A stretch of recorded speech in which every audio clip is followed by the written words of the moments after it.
नदी के किनारे आम के पेड़ पर एक बंदर रहता था और रोज मीठे मीठे आम खाता था। उसी नदी में एक मगरमच्छ भी रहता था। हर दोपहर वह नदी किनारे आकर पड़ा रहता था। बंदर आम खाकर गुठलियां नीचे फेंकता था और वह मगरमच्छ को लगती थी।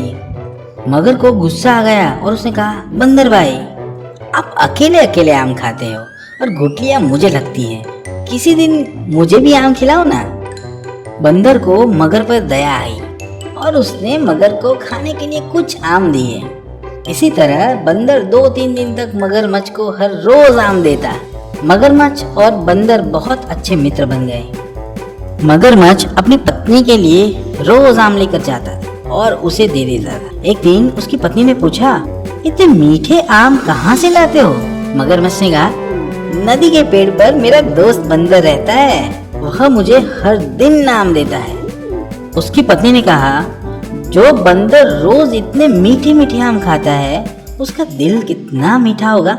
नहीं, तुम कुछ भी करो, मैं उसका दिल खाना चाहती हूँ। मगरमच्छ ने कहा, ये तुम क्या कह रही हो? वो मेरा दोस्त है, वह हमें हर दिन मीठे मीठे आम देता है और उसके एहसान का बदला हम ऐसे चुकाएंगे। लेकिन उसकी पत्नी हट पकड़ कर बैठ गई और कहा, तुमको मुझसे ज्यादा अपने दोस्त से प्यार है। अगर तुम उसका दिल नहीं लाए तो मैं भूखी रहूंगी और अपनी जान दे दूंगी। उसकी पत्नी के खूब कहने के बाद मगरमच्छ ने बंदर का दिल लाने का वादा कर ही दिया। वह बंदर के पास जाता है और कहता है, बंदर भाई, तुम हमें रोज मीठे मीठे आम खिलाते हो, इसीलिए मेरी पत्नी ने आज तुम्हें हमारे घर पे खाने के लिए न्योता दिया है। इससे बंदर खुश हो जाता है और मगरमच्छ उसे अपनी पीठ पर बैठाकर ले जाता है। नदी के बीचों बीच आए तो मगरमच्छ ने बंदर से कहा, बंदर भाई, बात यह है कि मेरी पत्नी तुम्हारा दिल खाना चाहती है, इसीलिए मैं तुम्हें खाने का झूठा निमंत्रण देकर वहाँ ले जा रहा हूँ। यह सुनकर बंदर बहुत डर गया, लेकिन उसने चालाकी से मगर से कहा, मगरमच्छ भाई, अगर आपने पहले मुझे बताया होता तो मैं अपना दिल अपने साथ ले लेता ना। मैं अपना दिल पेड़ पर रखा आया हूँ। मूर्ख मगरमच्छ बंदर को वापस किनारे ले गया।